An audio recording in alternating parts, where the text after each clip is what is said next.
Over the coming months, you're going to be seeing a lot of our next guests and folks who are working with him at the Kitchen Incubator of Chattanooga. And this is a part of Launch Chattanooga that we'll talk about here a little bit later on. Let me introduce you to this guy, and I know you've seen him on YouTube. It is Cornelius Lathan. Cornelius, good to see you. Likewise, yep. You have been cooking for how long? Tell me. Since 2013, I've been cooking professionally. But what did you do before then? You were still a food aficionado, right? Yeah, so I started out being a food photographer and then transitioned to cooking. So I worked at tons of restaurants, and then I decided to launch my own company. And how has that gone since then? Oh, man, it's been fantastic. I wish I would have did it sooner.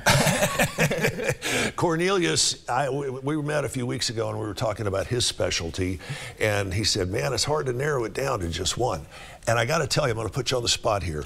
What is your absolute favorite thing to cook? Fresh pasta. Fresh pasta? Yeah, scratch. Most people don't say that. Why? Tell me, what's the thing about fresh pasta? I love the technique behind it. It's a simple dish to make, but it gives you the most bang for your buck. Because when people see you make fresh pasta, they're like, wow, you made that? Yeah. Yeah. Yeah, and making it is an art. Cooking it and serving it properly is also an art. Correct. Now, tell me about the Kitchen Incubator of Chattanooga and what they have helped you do. So the Kitchen Incubator has opened so many doors for me.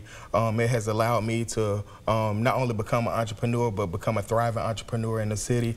It helps me, it gives me the kitchen space I need to do caterings, pop-ups, whatever. It's been so amazing. It really is an incredible operation out at Eastgate, and you guys do Food Truck Fridays out at the Kitchen Incubator, the first and third Fridays of every month. Give us an overview of that. So the first and third Friday of every month, you see about 29, 30 entrepreneurs out getting to do whatever they what they love, and just create good food. I suggest anybody to come out and check it out. Pretty cool sense of community on those first and third Fridays. It is. Tons of people, tons of great food, drinks, whatever you want is there. All right. You have brought something here that you prepared with your own tender, loving hands, and I want you to tell me what this is exactly. So this is my classic bread pudding that I serve at Food Truck Friday. It's not your traditional bread pudding where it's all mushy. This has texture to it and a great salted caramel sauce. This is probably my best-selling desserts. And then we also have the Bistro punch, which is my signature punch. And this punch is 95% cranberry. A lot of people don't like cranberry, but I took that cranberry and turned it into something that everybody would love.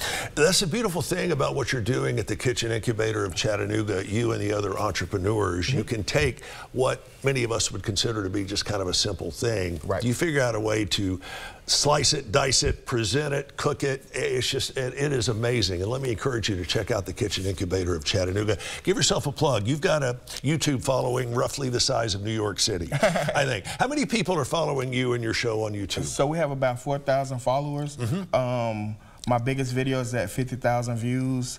It's a great channel.